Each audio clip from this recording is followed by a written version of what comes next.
tusanete inzangirosi yako. Mai anga anali mphunzitsi.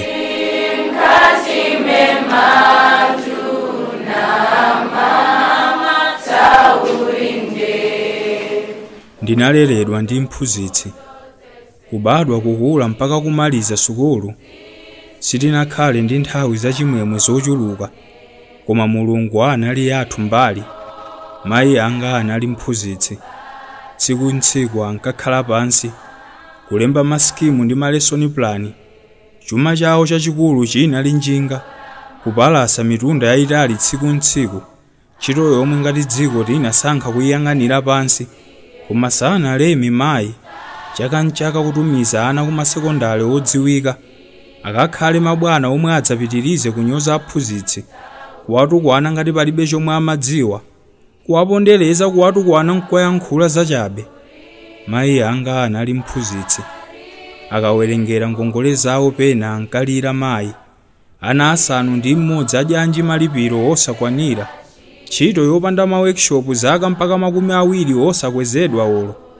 Yehova ndiye m'busa wathu sitizasowa, ndiyo inali nyimbo yathu tsiku ntsiku. Lero tadya mawa lachauta ndiye unali moyo wathu. Mayi anga anali mphunzitsi. Nyumba zathu zambiri zinkakhala zapasukulu zomwe ankaphunzitsapo mayi. Nyumba zodontha zitseko zosakiyika zosamilitsira mipando mayi.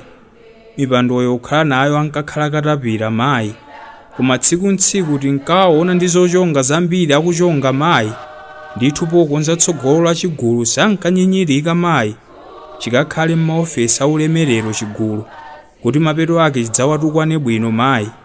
Kuvala zovala zanyuwani ngati ana amphunzitsi pankakhala pa Khirisimasi basi. Sapato za pulastiki pena makabudula ong'ambika. Chanzeru ku sekondari popita tinkatenga chiti chokazinga chimanga. Pena musakazinge chambiri itu baba tingalowe munjala akuchonderera mayi. Koma chaka nchaka akusema tsogolo la anthu amene adzakhale mabwana na adzakhale opanda nawo ntchito aphunzitsi mayi. Mayi anga anali mphunzitsi.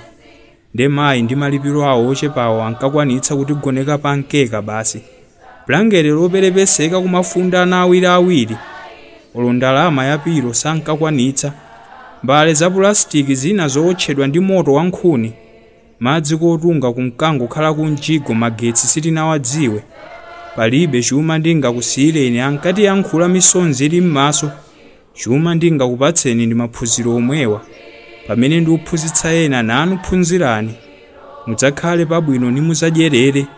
Kwa ine kwatha ngati mphunzitsi. Zakondwera timakatapira ndute ngati titakupindulirani. Njinga kapalasa ndi mapalasa itakubalirani magalimoto. Koma kuti moyo wathu aphunzitsi nkuzasintha nzokayikitsa.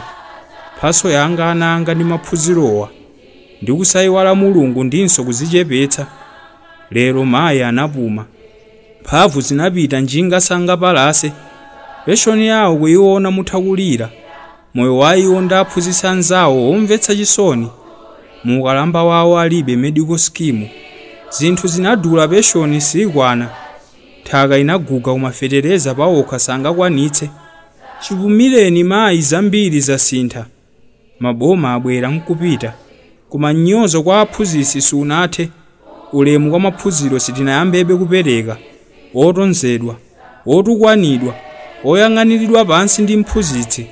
Za misonzi yawo sizimveka. Mapempho awo ndiphwete kwa odzitcha okha ozindikira. Kudereredwa ndi ana ndi asukulu komiti kosayamba. Salale peshoni zachisoni. Ntchito zopanda alawansi. Kamaona izi misonzi imatsika. Chifukwa nzomwe ndakula nazo. Ndipo simungatinamiza kalikonse ka mphunzitsi anta. Kofunika tikanasintha. Kupereka ulemu kwa onganga mayi aphunzitsi. Kutenga maphunziro ngati chofunikira kuposa zonse. Bajeti maphunziro umalandira kuposera kalikonse. Osayiwala palibe za umoyo za ulimi. Zachilichonse zopambana opanda maphunziro. Koma mwina mwa nthawi zonse ndakatulo iso simukhala nayo atendi. Poti kukamba za ulemu kwa mphunzitsi. Koma kwa tonse amene takulira m'nyumba mwa aphunzitsi. Sitingayankhule mtudzo lopang'ono. Mapempho awo atakhala osatheka mu nthawiyo. Sitingawayankhule mobwafula. Anthu akumana nazo ndipo amakumana nazo zokhoma.